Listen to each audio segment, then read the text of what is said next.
Las misericordias de Dios se renuevan cada mañana. Su voluntad es buena, agradable y perfecta. Bienvenidos a una nueva emisión de Vidas con Propósito, para volver a vivir. Si somos débiles en la oración, somos débiles en todo lo demás. Hola, muy buenos días, bienvenidos a Vidas con Propósito, para volver a vivir. Les saluda Oscar Plata y hoy, en esta semana, iniciamos una nueva serie titulada Disciplinas Espirituales. Disciplinas Espirituales, y hoy compartiremos el primer tema: claves para la oración contestada. Así que esté atento esta mañana a este interesante tema. Tú nos creaste con un propósito. Claves para la oración contestada lo trataremos hoy y el próximo viernes. Y para desarrollar este tema está con nosotros, como de costumbre, el pastor Ángelo Becerra, pastor de la comunidad Vida con Propósito de las Asambleas de Dios. Ángelo, buenos días. Y luego de una serie larga como lo fue Cómo distinguir la verdad del error, hoy empezamos con esta nueva serie. Ángelo, la razón de esta serie y qué vamos a desarrollar las próximas semanas. Muy buenos días, Oscar, y buenos días a cada uno de los oyentes que fielmente nos escuchan en el dial 1020 AM. Bueno, quisiera aprovechar esta oportunidad para saludar a Marisela Beltrán y a su hermana Xiomara, que son grandes amigas y siempre están ahí conectadísimas con nuestro programa de Vidas con Propósitos. También un saludo especial a don Luis Rojas, que siempre nos escucha desde San Vicente. Y desde luego un saludo y mil bendiciones a toda esa amable audiencia que sacan su tiempo y nos permiten llegar a sus corazones. Quisiera decirles que ustedes son la razón por la cual preparamos cada tema en Vidas con Propósito. Les deseamos lo mejor y oramos para que el Señor cumpla cada uno de los propósitos que Él se ha trazado con cada uno de ustedes. Estás escuchando Vidas con Propósito, para volver a vivir. Ahora sí, ¿por qué la serie Disciplinas Espirituales? La razón es muy sencilla, Oscar. Porque el pueblo cristiano, al menos en Occidente, es muy indisciplinado. A los latinos, por ejemplo, nos cuesta el cumplimiento, el orden, nos cuesta la puntualidad. Un cristiano promedio es relajado, es despreocupado y a veces hasta abandonado. Por eso nosotros quisimos traer esta serie que considero nos ayudará a crecer muchísimo en todas las áreas, pero por sobre todo en la espiritual. Y los temas, mis estimados oyentes, para que los tengan muy presentes, que vamos a desarrollar, son 4 y cada uno apunta a que crezcamos en un área espiritual, pero para crecer en esa área espiritual, pues necesitamos de disciplina. Por eso la serie se llama Disciplinas Espirituales. Y el primer tema, el que vamos a desarrollar esta semana, claves para la oración contestada. Óscar, adivine qué disciplina vamos a desarrollar ahí. Bueno, sobre la oración. La disciplina espiritual de la oración. Que es un aspecto que como cristianos nos cuesta mucho. Nos cuesta bastante. El segundo tema que vamos a desarrollar, el ayuno que Dios aprueba. Obviamente, pues vamos a tratar la disciplina del ayuno, si aplica o no para nuestra actualidad. Número 3, cómo sacarle provecho a la Biblia. Aquí vamos a hablar sobre la lectura, el estudio, la memorización, la aplicación y demás. Y el tema número 4, la generosidad que agrada a Dios. Estos 4 temas en la serie Disciplinas Espirituales, pues queremos dar herramientas a nuestros oyentes para que podamos crecer juntos a través de la palabra de Dios con estas disciplinas. Son 4 hábitos, y hábitos es sinónimo de disciplina. Así es. Así que entonces vamos a comenzar con este primer tema. Dice el Salmo 116:1: yo amo al Señor porque Él escucha mi voz suplicante. Si hay algo que le guste a Dios es contestar las oraciones que le hacemos a Él. El autor a los Hebreos nos dice que Dios entrega un galardón a quienes le buscan con fe. Es decir, la oración es una de las acciones que con mayor nitidez nos evidencia la fe en Dios. El mismo Jesús dijo que si nos apartamos y buscamos a Dios en secreto por medio de la oración, entonces el Padre nos recompensará. No cabe duda que a Dios le place que oremos y por lo tanto promete honrar la oración que se haga a Él. Y es aquí donde nos vienen algunos interrogantes. ¿Por qué hemos experimentado un silencio rotundo en muchas de nuestras oraciones? ¿Por qué a pesar de haber orado hemos visto una respuesta negativa de parte del Señor? ¿Por qué son más las oraciones negadas que las contestadas? La gran mayoría de estos interrogantes pasan por nuestra mente. Pastor Ángelo, ¿qué tiene para decirnos al respecto? Bueno, como usted dice, Oscar, estos y muchos otros interrogantes similares, pues han surgido a lo largo de toda la historia, han estado hoy en nuestras mentes. No resolverlos, pues ha hecho que muchos cristianos sucumban en su fe, empiecen a dudar.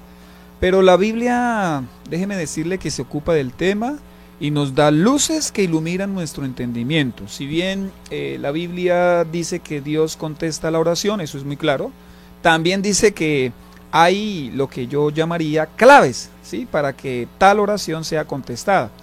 Así como las llaves tienen unas muelitas, ¿sí?, para distinguirlas de las demás, y no toda llave sirve para cada cerradura, pues la oración también tiene unas muelitas que son indispensables para que Dios actúe en nuestro favor. Los cerrajeros llaman a estas muelitas, el conjunto de estas muelitas, la clave de la llave, ¿sí? También reciben el nombre de guías. Así que el propósito de este tema es ver cuáles son esas claves, cuáles son esas muelitas para que Dios conteste nuestras oraciones. Estimado oyente, esté muy atento hoy al próximo programa a cada una de las claves para que crezca en la disciplina de la oración. Ángelo, ¿cuál es la primera clave para la oración contestada? Clave número 1, tenga una relación íntima con Dios. Dice Juan 16, 26 al 27, en aquel día pedirán en mi nombre, y no digo que voy a rogar por ustedes al Padre, ya que el Padre mismo los ama, porque me han amado y han creído que yo he venido de parte de Dios. La oración contestada, mi estimado oyente, se basa en la relación íntima que tenemos con Dios, donde Jesús, y lo aclaro, solamente Jesús es el mediador. Jesús nos manda a pedir en su nombre, eso lo ve uno con claridad ahí en la Biblia. Este es uno de los pasajes que nos muestran la pluralidad que hay en Dios. Pedimos al Padre en el nombre de Jesús, dirigidos por el Espíritu Santo. Pero en este versículo que acabamos de leer de Juan 16, 26, 27, se dice algo muy hermoso. El Padre mismo los ama. ¿Cómo le parece, Oscar? Muy hermosa esa expresión. ¿No ve usted la ternura tanto de Jesús como la del Padre? Yo lo veo con claridad. Él nos dice, la razón por la cual el Padre contesta sus oraciones es porque Él los ama. Pero ¿por qué nos ama? También lo dice el texto. Porque hemos amado a Jesús y creído que Él vino de parte de Dios. ¿Por qué pedimos en el nombre de Jesús? Yo recuerdo cuando estaba pequeño, mi mamá tenía crédito en una tienda y de vez en cuando me mandaba a pedir algunas cosas fiadas. Yo me presentaba ante la tendera, y se llamaba Doña Pastora, y le decía, mi mamá le manda a decir, o le decía, mi mamá le manda a pedir, ¿no? ¿Qué era lo que yo estaba diciéndole a la tendera? Vengo en el nombre de mi mamá. Y entonces ella me despachaba, ¿no? Nosotros no podemos acercarnos en nuestros propios méritos ante el Padre. Nos acercamos a Él solamente en el nombre de Jesús. Si no tenemos una relación íntima con Jesús, pues no podremos acercarnos en su nombre. Una vez nosotros aceptamos a Cristo y lo hemos hecho Señor y Salvador de nuestra vida, entonces podemos decir que tenemos una relación íntima con Dios. Otro interrogante que tal vez es obvio para algunos cristianos y es por qué debemos llamar a Dios en nuestras oraciones Padre. Porque esa es ahora la relación que tenemos con Él. Jesús mismo nos enseñó a orar desde una relación íntima con Dios. Él dijo, llámenlo Padre, ¿cierto? Padre nuestro.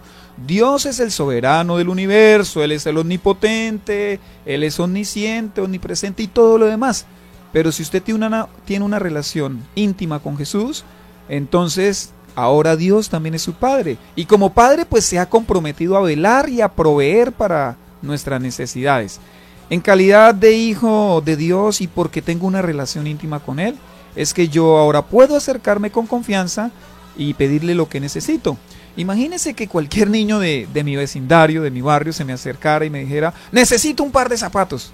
Yo le respondería, pues vaya y pídaselos a su papá. Pero si el que se acerca a mí es mi hijo Santiago o mi hijo Miguel Ángel, pues yo le diría, ¿y de cuáles zapatos quieres? ¿Cierto? Porque ellos son mis hijos. Ellos sencillamente pues son parte de mí, tengo una relación con ellos obviamente nosotros nos acercamos a Dios en esa relación filial que tenemos. Esa relación filial implica, pues, desde luego, padre e hijo, que es lo que algunos no han entendido, porque no todos pueden acercarse a Dios como padre cuando no han sido hechos hijos de Dios. Sí, y somos hechos hijos de Dios, lo dice Juan 1:12, cuando creemos, cuando hemos recibido a Jesucristo en nuestro corazón como Señor y Salvador. O sea, cuando usted dice que Dios es nuestro Padre, ¿quiere decir que Dios no es el Padre de todos los seres humanos? Sí, Oscar, frente a ese pensamiento generalizado de que todos somos hijos de Dios, voy a leerles el versículo que ya cité, Juan 1:12. Mas a cuanto lo recibieron, a los que creen en su nombre, les dio el derecho de ser hijos de Dios. Vea, aunque todos somos criaturas de Dios, no todos son hijos de Dios. ¿Quiere que Dios conteste sus oraciones? Pues hágase hijo de Dios. ¿Cómo lo hace? Pues crea y reciba a Jesús en su corazón a través del arrepentimiento. Arrepiéntase de sus pecados, confiéseselos al Señor, pídale que le haga una persona diferente y a partir de ahí usted tendrá una relación íntima con Dios y comenzará a pedirle como Padre. En Vidas con Propósito, en el día 1020 AM de Radio Primavera. La clave número 1 para la oración contestada es: tenga una relación íntima con Dios por medio de Jesucristo. ¿Cuál es la segunda clave para que Dios conteste nuestras oraciones? La clave número 2 es: pida conforme a la voluntad de Dios. La repito, pida conforme a la voluntad de Dios. Dice primera de Juan 5:14-15, esta es la confianza que tenemos al acercarnos a Dios, que si pedimos conforme a su voluntad, Él nos oye. Y si sabemos que Dios oye todas nuestras oraciones, podemos estar seguros de que ya tenemos lo que le hemos pedido. Refiriéndonos a la voluntad de Dios, podemos decir que la voluntad de Dios me da seguridad. Si algo es la voluntad de Dios, no tengo que preguntarme, ¿será que sí va a pasar? No, más bien debo preguntarme, ¿cuándo va a pasar? Porque de seguro pasará.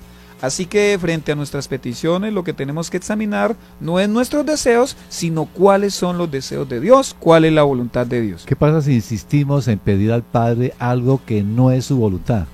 Bueno, le voy a contestar con una frase de C.S. Lewis. Él dice: si Dios hubiera contestado todas las oraciones tontas que he hecho en mi vida, ¿dónde estaría yo ahora? Impresionante, ¿no? Menos mal que Él no contesta todas nuestras oraciones.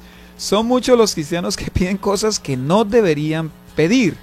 Y esta es una de las razones, pues, por las cuales Dios no contesta algunas y a veces diría muchas de nuestras oraciones.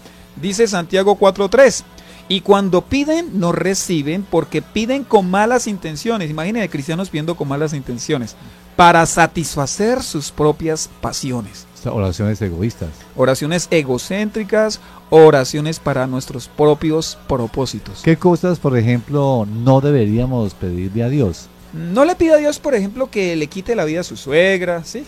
No le pida a Dios que le ayude a ennoviarse con alguien que no es cristiano.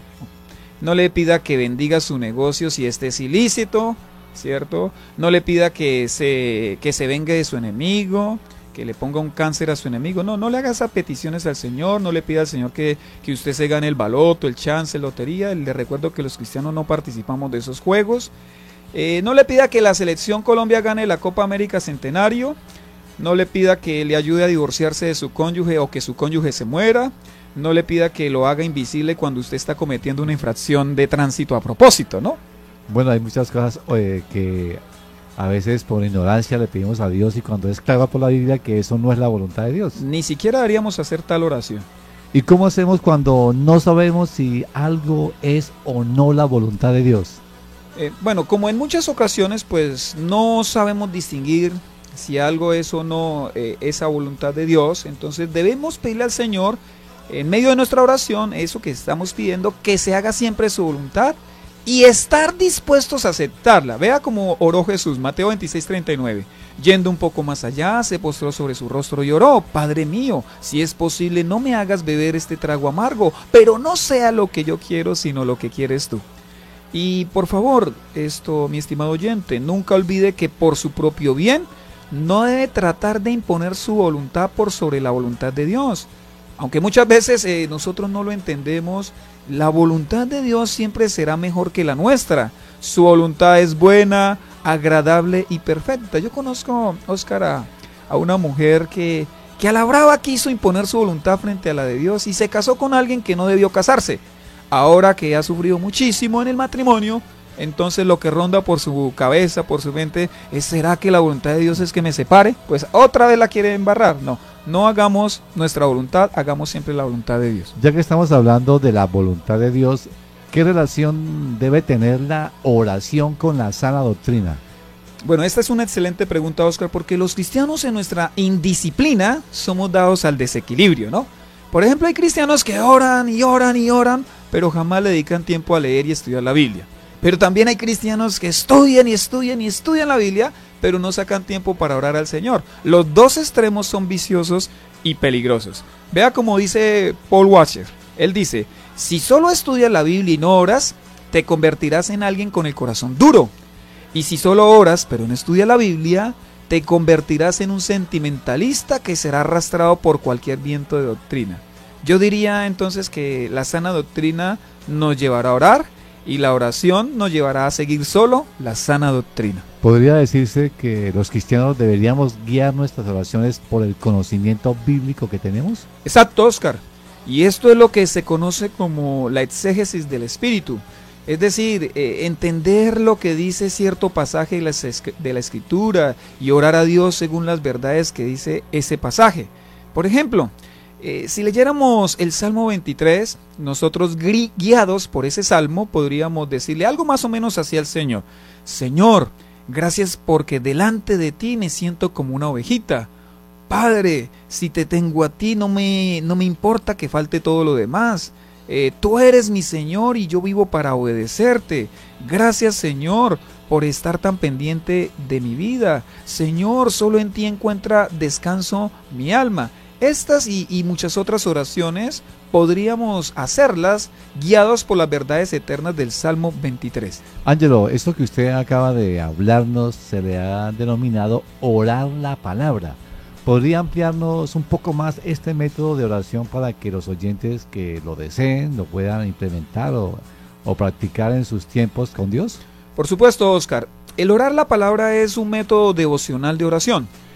Son muchos los cristianos que a veces no encuentran cómo hablar con el Señor. Ellos dicen unas cuantas cosas y de repente se les acaba el rollo, ¿no?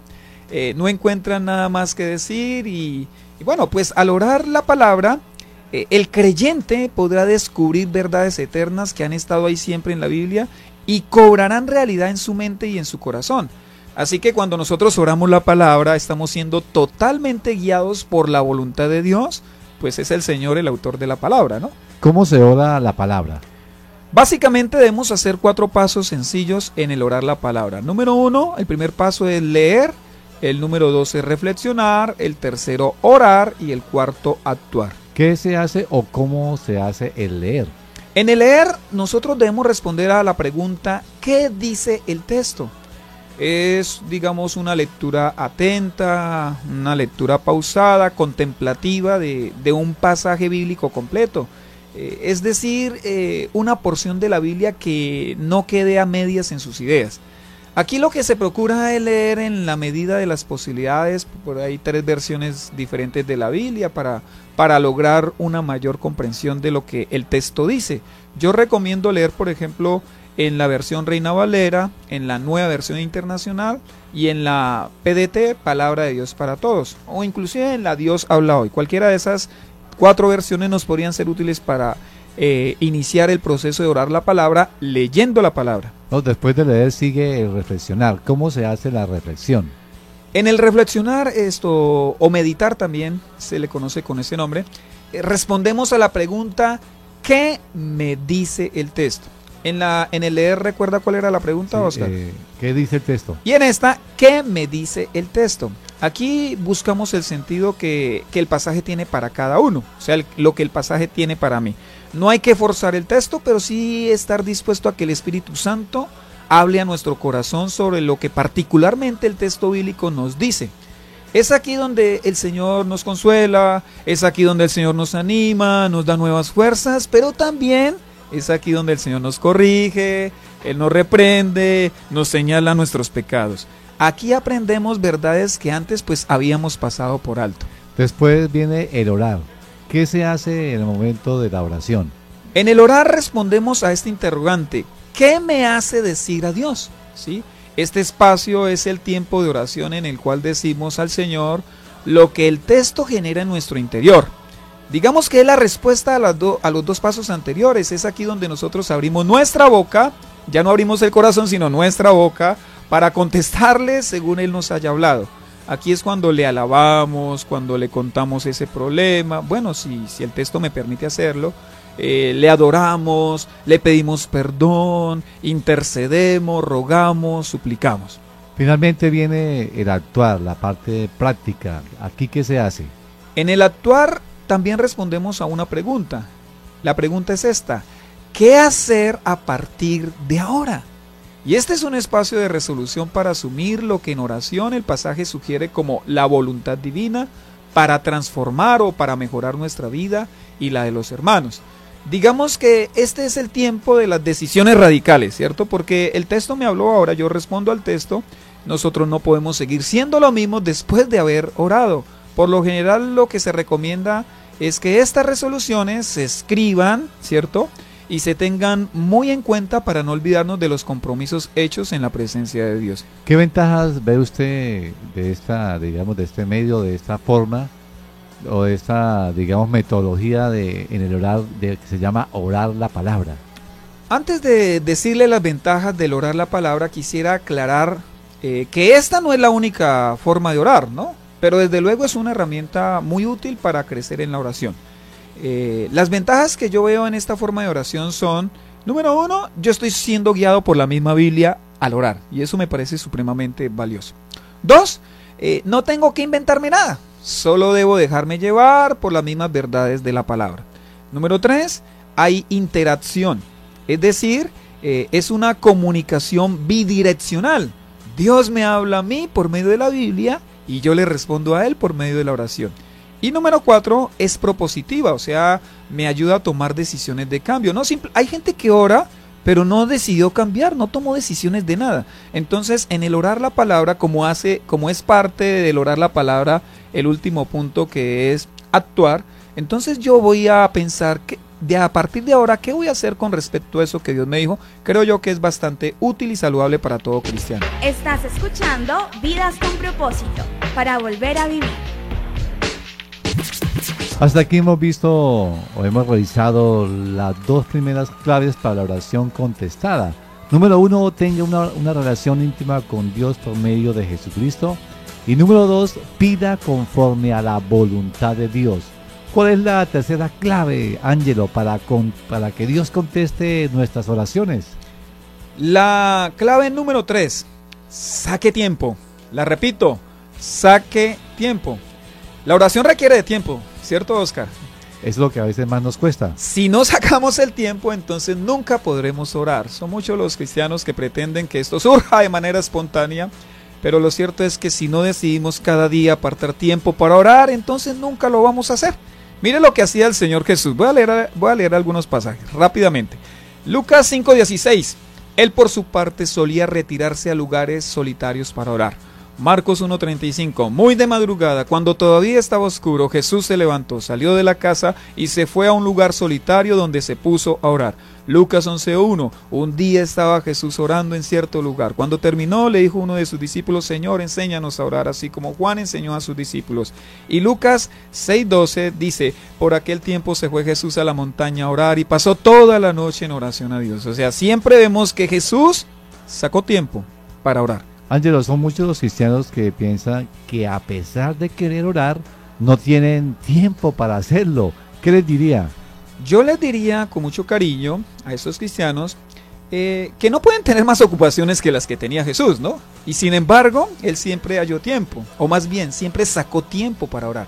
Una de las armas más letales del enemigo o del mundo para minar la vida del cristiano es la famosísima frase: después oras. Y así entonces poco a poco el cristiano va perdiendo su vitalidad, producto de descuidar su comunión con Dios. Y en cuanto a que no tenemos tiempo para orar, el pastor John Piper tiene una frase bien pero bien magistral, bien contundente. Vea lo que dice John Piper: uno de los grandes usos del Facebook y Twitter será demostrar en el último día que la falta de oración no fue por falta de tiempo. Pero digamos que hay cristianos en verdad muy ocupados y que ni siquiera tienen redes sociales. Ellos tienen muchas ocupaciones de importancia y el tiempo de su día a día se les va como agua entre los dedos. ¿Qué consejo les daría a ellos?